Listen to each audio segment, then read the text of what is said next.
watching Republic.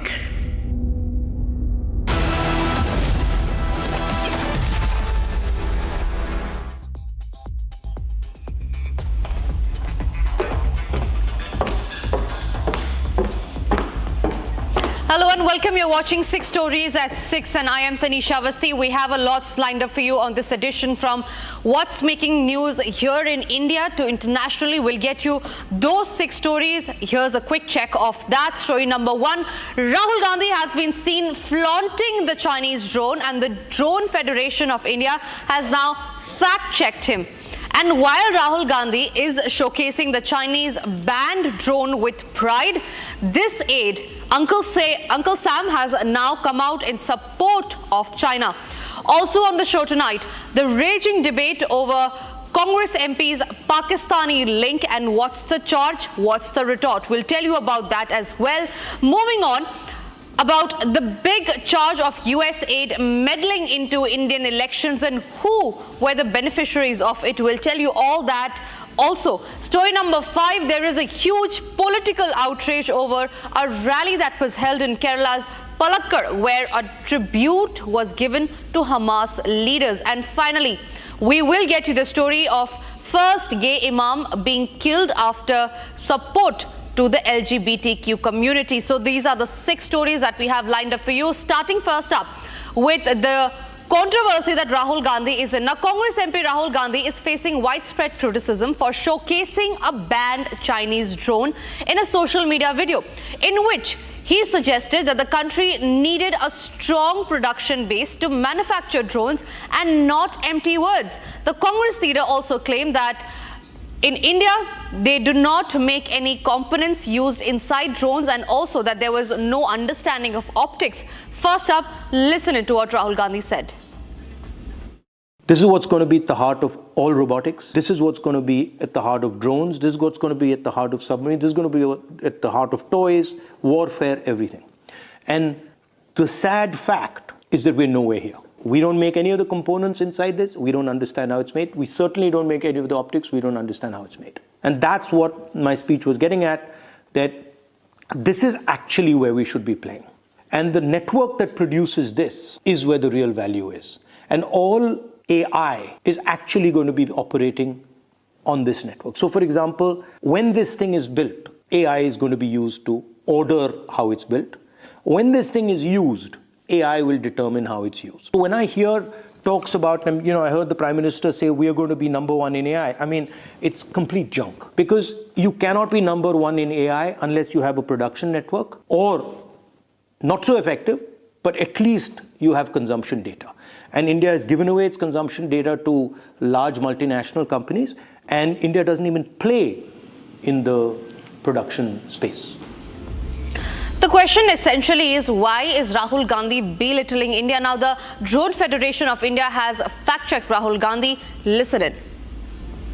Recently हमने देखा होगा एक वीडियो जहाँ पे हमारे एक प्रोमिनेंट नेता ने एक चाइनीज़ ड्रोन हाथ में पकड़कर बस ब्लेटेंटली ये कह दिया कि इंडियन इकोसिस्टम को ड्रोन के जो अलग अलग पार्ट्स है ये अभी इसकी अंडरस्टैंडिंग नहीं है, और इंडिया में हम ऑप्टिक्स या बैटरी या ऐसे टाइप के जो भी सारे पार्ट्स है वो बनाते नहीं हैं। जबकि इंडिया में अप्रॉक्सीमेटली 400 से ज़्यादा कंपनीज है जो अलग अलग टाइप के ड्रोन्स बना रही है। इनफैक्ट यही नहीं, इंडिया में 50 से ज़्यादा ड्रोन कंपोनेंट कंपनीज भी है जो batteries, motor, propeller, flight controller, GNSS और ऐसे अलग अलग टाइप के बहुत सारे कंपोनेंट्स बनाती है। ऐसे वक्त पर एक ब्लैंकेट तरीके से बस ये कहना कि इंडियन इकोसिस्टम में ड्रोन पार्ट्स की बनाने की कोई अंडरस्टैंडिंग ही नहीं है, ये बहुत ही एक अजीब सा स्टेटमेंट है जो पूरी इंडियन इकोसिस्टम के लिए डिमोटिवेटिंग। मैं बस ये कहना चाहूँगा कि ऐसे उदाहरण देते वक्त एक चाइनीज़ ड्रोन को हाथ में पकड़ के, जिसका बाय द वे इंपोर्ट भी बैंड है, पता नहीं क्या वो रजिस्टर्ड है भी या नहीं, और ऐसे वीडियो में जहाँ वो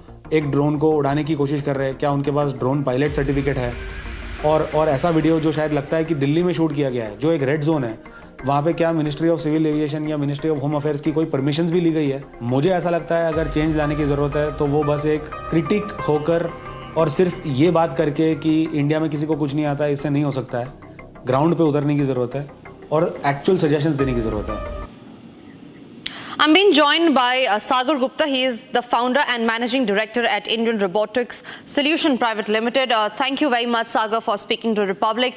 Rahul Gandhi has essentially gone ahead, flaunted a banned Chinese drone. The Drone Federation of India has called him out. Your first take on that? So I have also gone through that video. I saw that video and find out, yeah, there is a DJI drone, is the famous, one of the best drone company, Chinese company, which is already covered 90% consumer drone market. But if we talk about when he said the Indians don't have the knowledge for the how to drone make, what kind of electronics. So I can also deny that, because there is a lot of manufacturer company in India, which is already making the drone components from the scratch. We talk about the some initially semiconductors might be we are importing from other countries, but we talk about the PCBs we are designing here. We talk about the aerodynamics and the frames, everything. So if you go with a big companies like Asteria, Idea Fords, and other companies who have stabilized their companies from 10 years back or 20 years back, they have already developed a big kind of drones, which is completely made in India. We talk about a startup like us. We are also involving in some of designing. Like recently, we have developed some PCBs. Like I can show you on the screen as well. This we use in our drone. We also designing some components like CNC process components here, which we use in the frame. We can show you the complete frame we designed here. So it's the completely wrong statement that Indians are not doing anything in the drone. They are already doing a lot of things. If you go in the military section, well-known companies completely designing the technology from the scratch. They have a deep insight of the technology and they're supplying the product to the Indian Army is a completely made in India. It's not like Chinese one. Earlier, we can say earlier 2000, before 2020, people are using the Chinese component white labeling that. But once you get to know the PM Modi's intention about the drone technology, and they come with some of PLI scheme, other things, and also the drone rule introduced in drone rules 2021, right. People get to know lots of things about it. Absolutely. So I should say this is the good one. But his statement is completely wrong if talk about the Indian industry. Right. Right, Sagar. Appreciate you joining us on that and sharing your views. Moving on, while Rahul Gandhi is flaunting the China drone, Indian Overseas Congress Chief Sam Pitroda has once again quoted a controversy with his remark that India-China issue has been blown out of proportion by the United States, with the Bharatiya Janata Party now hitting back, accusing the Congress party of ceding away India's land to the neighbouring country. Listen in first to what Sam Pitroda had to say. I don't know what is the threat from China. I think there is always this thing blown out of, at times, proportion, because US has the habit of defining an enemy. I think time has come for all of us to really network nations and not have confrontation. Our attitude is that of confrontation from day one. And that attitude creates enemy. And that creates certain support in the country. I think we need to change that pattern. To assume that China is the enemy from day one, it's just not fair, not just to China, but to anybody. Okay. I think it is time for us to learn to increase communication, collaborate, cooperate, and co-create, and not have this command and control mindset. China is around, China is growing. You got to recognize that, respect that. And every other country is going to grow. Okay. Some will grow faster, some will go slower. Those who are very poor has to grow faster. Those who are well accomplished, developed, they will have slower growth. Those who are developed also will have aging population. And those who are developing will have young population. So you got to look at all of these things together. Moving on to the other stories that we're tracking, senior Congress MP Gaurav Gogoi said that Assam government can conduct any inquiry on the issue of his wife's alleged ISI links, but he and his party knows where they stand. In a press conference here that he held in Guwahati, Gogoi said that he held discussions with the AICC and on taking legal action against the BJP in this regard, and that steps would be taken soon. He also, remember, hasn't denied meeting the Pakistani envoy. Here's the charge and the retort. It appears that Mr. Ali Sheikh has been in contact with Srimati Elizabeth Gogoi, a British national, and the wife of Honourable Member of Parliament from Assam, Sri Gaurav Gogoi. Apart from his engagement with the government of Pakistan, Mr. Ali Sheikh has also founded Lead Pakistan, a non-profit organization working in the field of climate change. Srimati Elizabeth Gogoi, a British national, was an integral part of Lead Pakistan during her time spent in Islamabad. Every day he has altered his stance. From the day one in Singapore he said something, on 5th day he said something else, and yesterday he's altered his stance once again. But on the opposite hand, the Congress position has remained firm. We are confident of our position. If they want to do an investigation, they can go ahead. We are confident of where we are. And it is logical for the Chief Minister to be afraid, because 12 months from now, there will be elections in the state of Assam. Now, a day after America's Department of Government Efficiency published a report claiming the use of taxpayers' money to drive the voter turnout in India under a previous United States administration, the BJP came out with a big claim, saying that the Election Commission partnered with an organization funded by the US billionaire George Soros to influence voter turnouts in India during the Congress years. Take a look at this detailed report for more. In a massive charge, the BJP accused the Election Commission of tying up with a foreign firm to drive voter turnouts in India. Significantly, it claimed that the foreign firm is bankrolled and backed by billionaire American investor George Soros. The BJP said the alleged tie-up to influence the country's electoral process took place in 2012 when the Congress-led UPA was in power at the centre.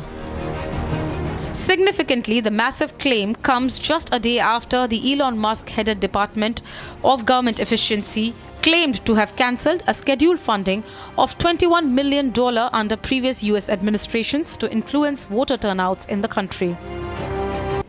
Addressing a press conference in the national capital today, BJP MP Sudhanshu Trivedi said the EC tied up with the International Foundation for Electoral Systems, which received funding from the Soros-funded Consortium for Elections and Political Process Strengthening to influence the country's election process.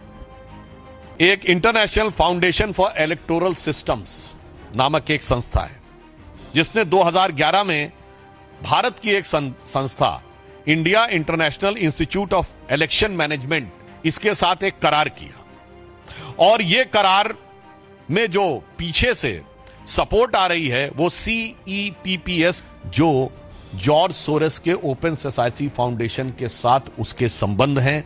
इस प्रकार चुनावी प्रक्रिया को प्रभावित करने, परिवर्तित करने या उसके अंदर कोई समस्या उत्पन्न करने के हेतु से आर्थिक अनुदान पाती हुई दिखाई पड़ रही थी।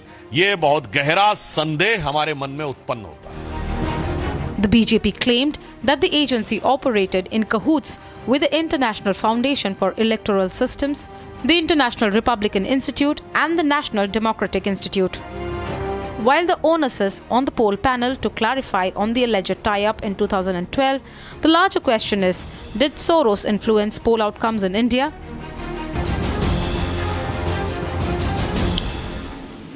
Joining me on that is Brahmachalani, geostrategic expert. Brahmachalani, I want to first read out your tweet that you have put out today. You have given out the amount that was given to each country by US aid. Essentially, it was meddling. Then you have said dramatic shifts in political landscape in its neighborhood catch India by surprise as its own system is porous. I want to know, why did you say that? Money is flowing into India without the government of India being able to track that flow. Or, for example, what you're saying that the Election Commission of India partnered with a Soros-funded foreign organization. Where was the government of India? What was it doing? And I'm talking of successive governments in India, that our system has become so porous that foreign agencies, including foreign interests that are inimical to India's interests, are able to interfere in India's domestic affairs.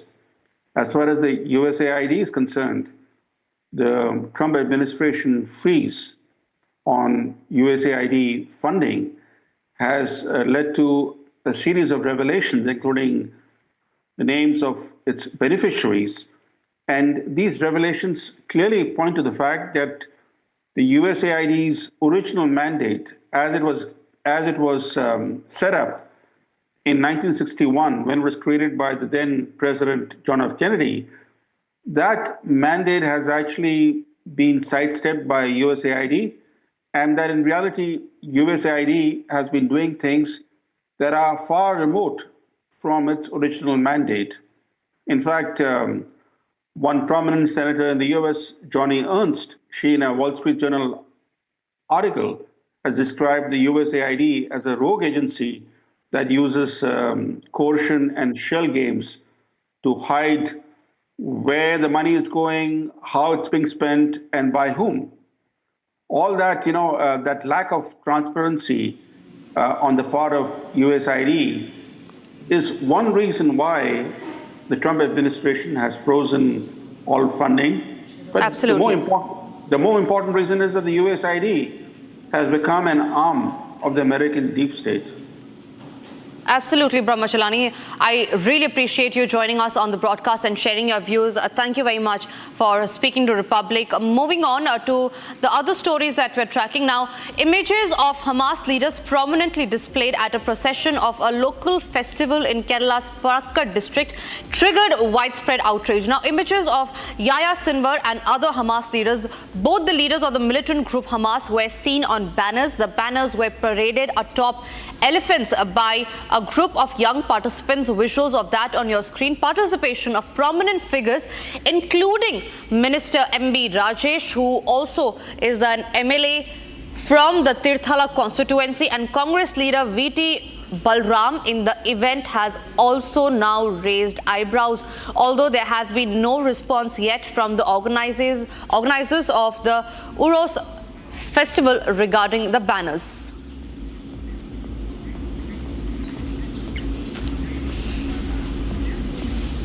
And it's time for us to slip into a short break, but after the break we'll get you the details of how a first gay imam was killed, shot down essentially in South Africa. All that and much more after a break.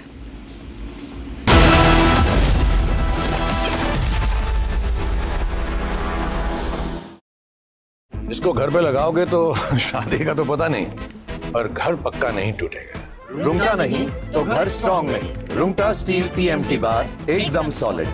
पहाड़ों में एक hiking stick भी बन सकती है।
Thank you for staying with Republic. Now, South Africa's Mohsin Hendrik, widely regarded as world's first openly gay imam, has been shot dead. His murder has sparked outrage within the LGBTQ plus community, with many calling it a hate crime. Watch this report. World's first openly gay imam, Mohsin Hendricks, was shot dead in South Africa. A pioneering figure in the LGBTQI plus community, Mohsin's death has sent shockwaves throughout the world. The attack on Mohsin Hendricks was caught on camera. Reports claim that the attack on Hendricks came after he officiated a lesbian wedding. However, the claims remain to be vetted. The 57-year-old cleric came out in 1996 and was known to run a mosque in Cape Town, which was intended to serve as a safe haven for gay and marginalized Muslims. Although the post-apartheid constitution of South Africa protects queer people from such acts of discrimination, the nation continues to be a hotbed of crime for gendered violence.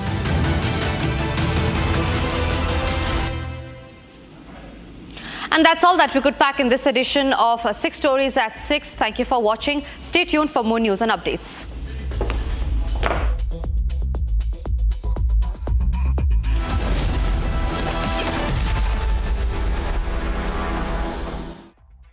QS and THE, the world's foremost university rankings organizations, have ranked Amity amongst the top 3% universities globally, making it among the very few Indian universities to be included in both rankings. Yet another top ranking for Amity University.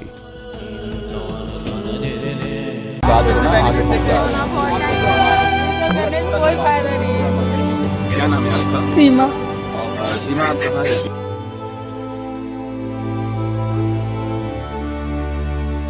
धक्का मुक्की पीछे से हुआ तो हम लोग गिर गए और जितनी भी सारी भीड़ थी सारे हम लोग के ऊपर आ गए।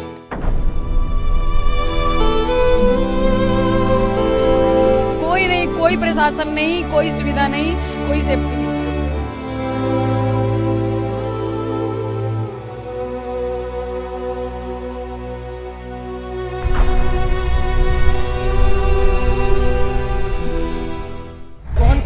कौन गया आपका? वाइफ। कब से खो रखी है? कल